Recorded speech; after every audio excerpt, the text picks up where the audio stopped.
Picture this. You are sitting at home on election day. Maybe you're frustrated with the system. Maybe you don't trust the candidates. Maybe you don't feel secure going out to vote. Or maybe, just maybe, you don't feel any of them deserve your vote. Now imagine, under a new law, you could be fined or penalized just for staying home on election day. Sounds extreme? Well, the Speaker of the House of Representatives in Nigeria, Hon Tajudeen Abbas, recently proposed a bill that would make it compulsory for every Nigerian citizen of voting age to vote. This sparked significant public outcry, leading to eventual withdrawal. Notable Nigerians, including legal experts and civil society organizations, voiced strong opposition to the bill, citing constitutional concerns and potential infringements on individual freedoms. But here is the real question. Is that even constitutional? Is it democratic? And is it even practical in Nigeria's current climate?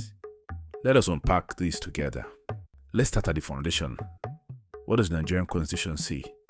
The 1999 Constitution of the Federal Republic of Nigeria, in Section 39, subsection 1 says, "Every person shall be entitled to freedom of expression, including freedom to hold opinions and to receive and impart ideas and information without interference."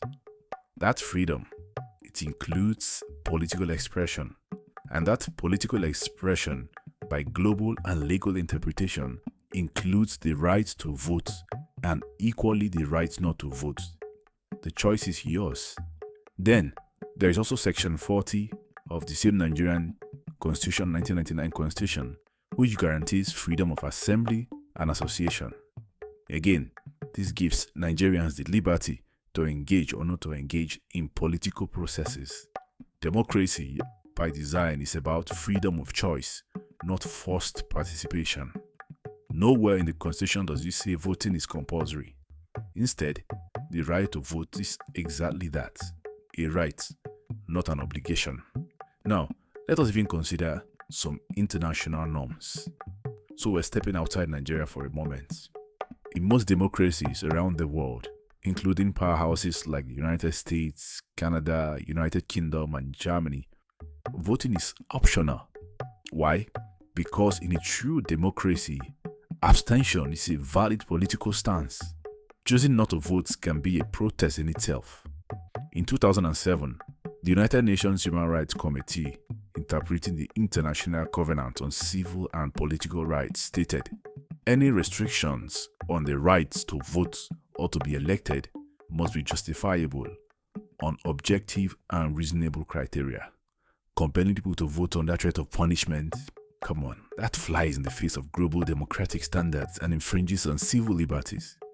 Such countries like Australia and Belgium, where voting is mandatory and enforced, they have built decades of trust in their institutions, credible elections, and easy voting access. Nigeria is still grappling with ballot snatching, voter suppression, security concerns, and rigged results, and so on and so forth. So what right exactly do Nigerian politicians have to force Nigerians to vote? Now, what is the intention of the person behind this view? The Speaker, Abbas, claims it's about improving voter turnout and strengthening democracy. But let's ask the honest question.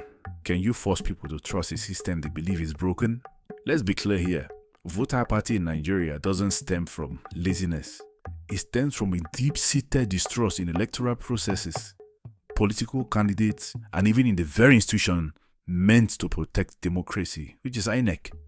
This proposal feels like treating the symptom, not the disease.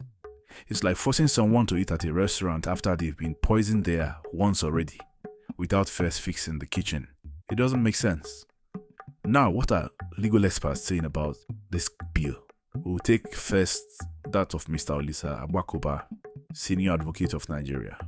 He was the former president of the Nigerian Bar Association, and he expressed his disapproval, stating, "If that bill were to pass, I would say, Agbakoba, we would not obey it. I'd rather go to prison for 6 months than obey it." That was what the former NBA president said. Now, the second person is also a very popular legal luminary in Nigeria, Mr. Femi Falana, also a senior advocate of Nigeria.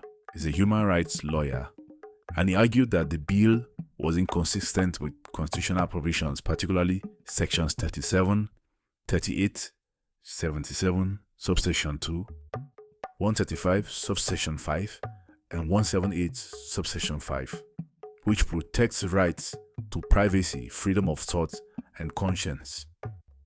Then there are also other groups like the Nigerian Bar Association and other civil society organizations who describe the bill as regressive and contrary to democratic principles.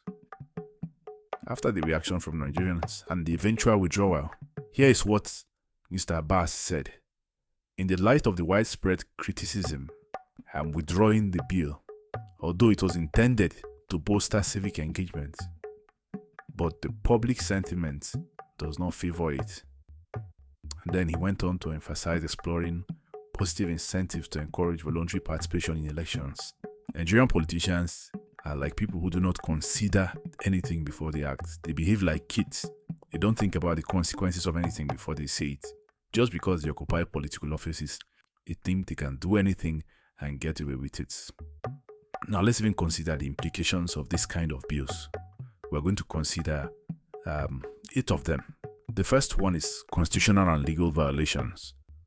Contrary to constitutional and legal frameworks, this is a bad precedent by forcing people against their choices, and like is common, it could lead to civil disobedience. Number 2, this is undermining democratic principles. Democracy is not just about voting, it's about participation. So when people are forced against their will, that is no longer democracy, but autocracy or something else. Number 3, erosion of trust in government. If the government must force citizens to participate, it reflects a failure to inspire confidence in the electoral process. This kind of approach would only fuel public resentment. Number 4, dangerous legal precedents. Today it's about voting. Tomorrow it could be a ban on freedom of association. If not properly addressed, this could be a trigger for a slippery slope towards authoritarianism and restriction of civil liberties. Number 5, disproportionate impact on the poor and marginalized. Compulsion creates unintended victims.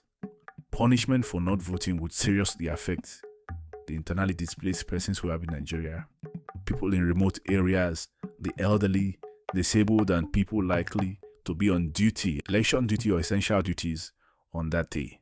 Number 6, international reputation and human rights violation. Nigeria could lose the little credibility it has built as a democratic leader in Africa in over 2 decades if these kind of bills are pushed. Number 7, political weaponization. Bad laws in the wrong hands become tools of oppression. This administration and future administrations could weaponize this law to harass opposition supporters or selectively punish absentists.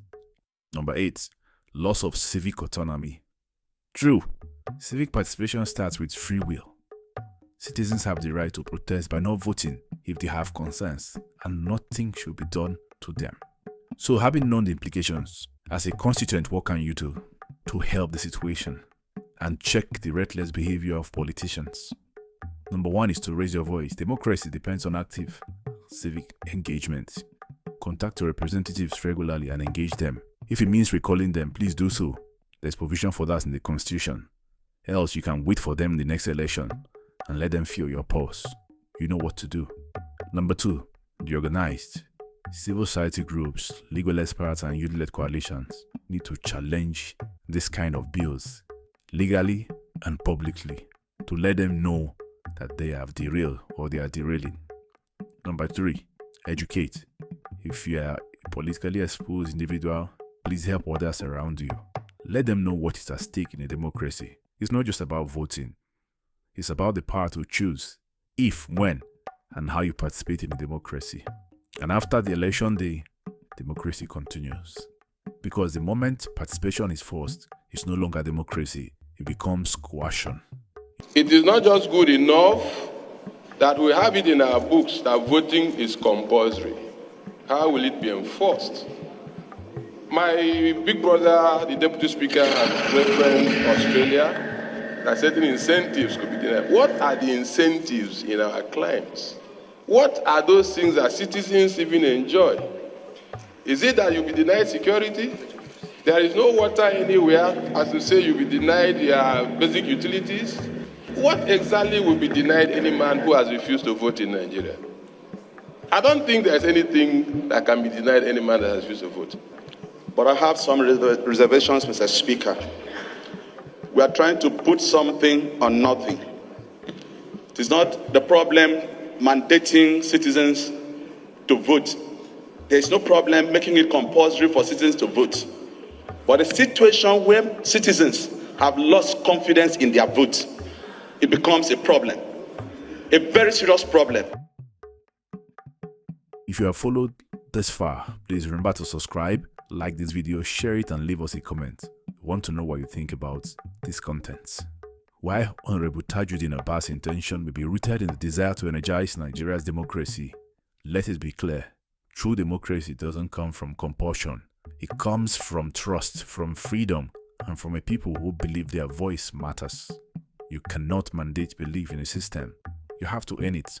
So, Mr. Speaker, if you really want to boost voter turnout, start by fixing the reasons people are staying home, not by criminalizing their choice. This is the voice of the people, the real voice of democracy. Let it be heard freely.